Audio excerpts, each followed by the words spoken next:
Yeah, let me quickly address something that is on television sets and radio stations in Cameroon on the topic of Professor Maurice Kamto joining Manidem, and people are saying that he betrayed the Cameroon Renaissance movement, and he has killed the Cameroon Renaissance movement, according to Matthias Owonangini, who is a die-hard CPDM supporter. But let me tell Matthias Ongini, or whatever they call him, something.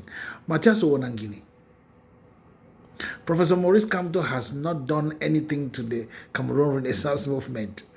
It will be very myopic on your part to think that the Cameroon Renaissance movement is not part of Professor Maurice Kamto, or Professor Maurice Kamto is not part of the Cameroon Renaissance movement. As a professor, you should understand that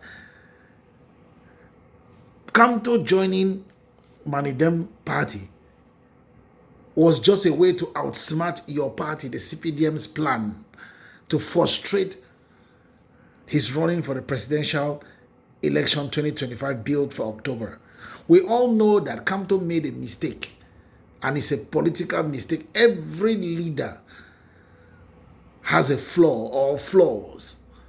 Kamto's flaw was not to run for the 2020 municipal and legislative elections. But make no mistake, he still outsmart the CPDM, because municipal and legislative elections were supposed to come up before the October 2025 presidential election. Mr. Biya and his collaborators, the CPDM party, sat and said, okay, he doesn't have councillors, parliamentarians, so he cannot run. His party cannot endorse his candidacy. So what should we do? We extend the mandate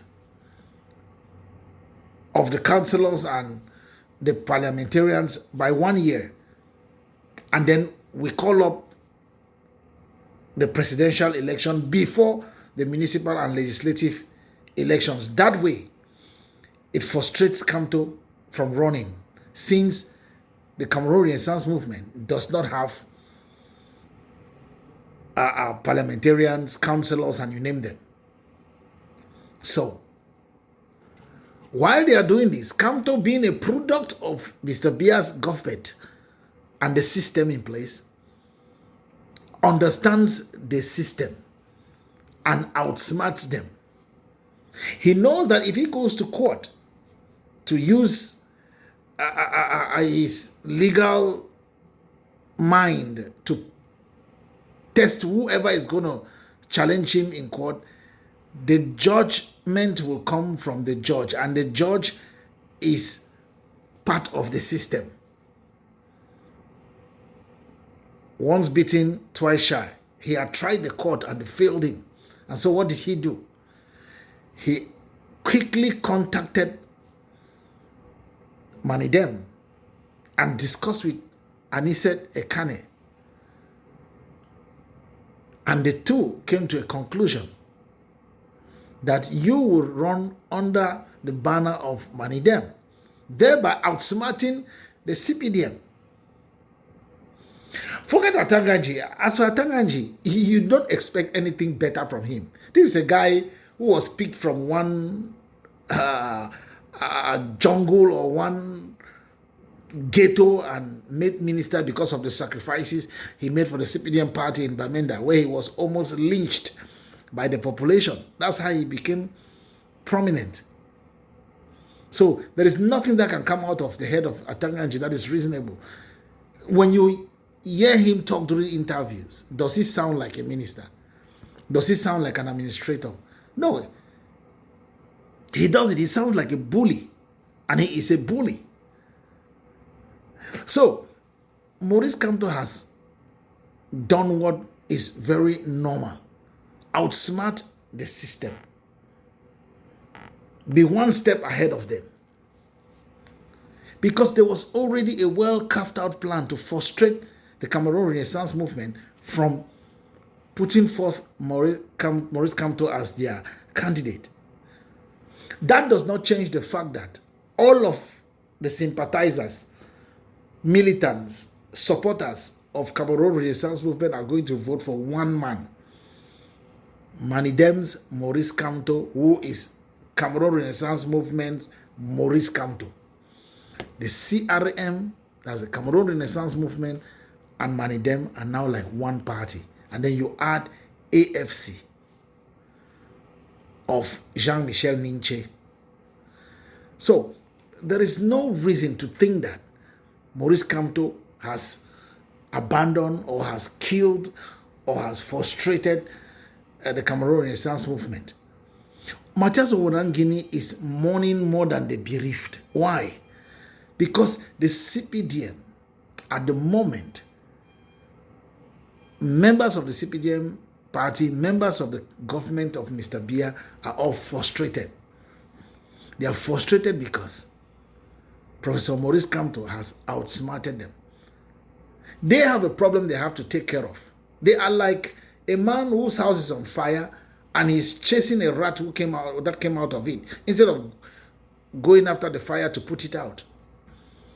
Instead of fixing the problem they are having, their party has two candidates who have deposited their files. One did it himself. The other is somebody that we know is out of the political scene. That's Mr. Biya. He is not part of the scene, part of the whole cast. He has been kicked out by his own system, his own people. He is a prisoner of his own system he created. Now, Leon Tele is challenging Biya. They have to solve their problem. As usual, they know that the court is going to frustrate Tele because the government owns the courts. And that is the singular reason why Maurice Kamto did what he did. But make no mistake, the Cameroon Renaissance movement, Manidem, AFC, and the rest are going to vote for Professor Maurice Kamto. And he is going to be the next leader of Cameroon. This election is not about that. It's not about Cabral Libi. It's not about O.C. Joshua. It's not about Paul Biya. It's not about Leon Tele. It's not about Din Ferdinand Papillon. It's not about Professor Maurice Kamto or Serge Matomba or all those people who have. It is about what you have put forth as a program, a plan, should you become the next president. And we have studied the manifesto of Professor Maurice Kamto, his economic plan, what he intends to do in terms of creating new roads and rehabilitating old ones, how he's going to try to change the tax system, something that is very important.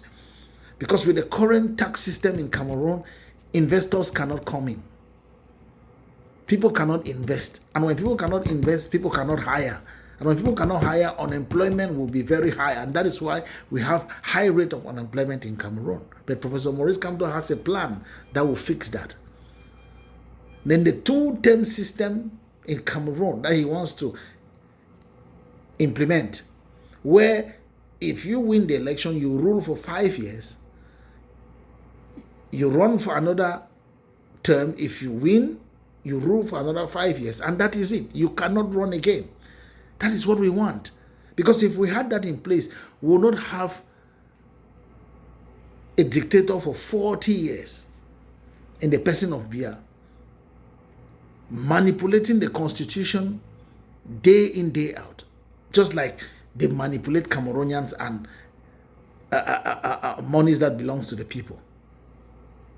So, there is something you have to understand. Professor Maurice Kamto is very smart. And don't joke, because Manidem of Anise Kane has Douala. AFC of Jean-Michel Ninche has Douala. Cameroon Renaissance Movement has Douala. And now when you go to the west and the rest of the country, you realize that the momentum is already at the apex. Recently, in the Grand North, I have told you that the Grand North is the heartbeat of every politician in Cameroon. And recently, there has been a mass movement of militants from the CPDM and the SDF to the Cameroon Renaissance Movement. And now, the CPDM used to count on supporters of Bello Buba Maigari and Issa Chiroma. And these supporters no longer trust Bello Buba, they no longer trust Issa Chiroma, and they don't want to hear anything about Mr. Biya. You know why? Because Cameroon Renaissance Movement of Professor Maurice Kamto has infiltrated the Grand North and is gaining grounds there. Campaigns are beginning. You will see a campaign strategy second to none from Professor Maurice Kamto and the Cameroon Renaissance Movement. They have been working. You think Kamto was stupid going around meeting the people, debating with Cameroonians, young people on talk shows, on podcasts and all of these things, holding meetings in Paris? He knew he was going to be candidate because the plan was already there. So forget Atanga Nji, who comes on CRTV and is talking about if his candidacy is not validated by the Constitutional Council and Electoral, he cannot make any noise. Trust me, if government wants to test and see the wrath of the people of Cameroon, let them stop Maurice Kamto from being a part of the election, or let them try to steal the victory this 2025. Cameroonians are very enlightened. It is unprecedented. The only time we had a serious election in Cameroon was in 1992 when Frundi defeated Mr. Biya, and it dawned on them that Mr. Biya is not popular. Since then, they have been rigging, stealing, and Cameroonians became very discouraged, and you will hear them say whether we vote or we don't vote, he's going to win. But you see, 2025, the momentum and the narrative has changed. The down steps have changed because the rhythm has changed. It is a time. The legendary Bob Marley said it. It is the time. And not even an atomic bomb or Atanga Nji's bullying can stop the momentum. Change will come to Cameroon in October. So don't listen to Mathias Onangini, Limbi Lobe. Those are people who are frustrated. Those are people who are thinking only about themselves. Yeah, they're thinking only about themselves. Mathias Onangini used to criticize Mr. Biya and the system. Even when his own father was minister, he used to criticize the government until he was appointed vice rector. Today, because he's aiming high, he sits on television sets and spill out garbage in the name of defending an inept government. But time has a way of solving problems, and the time is fast approaching.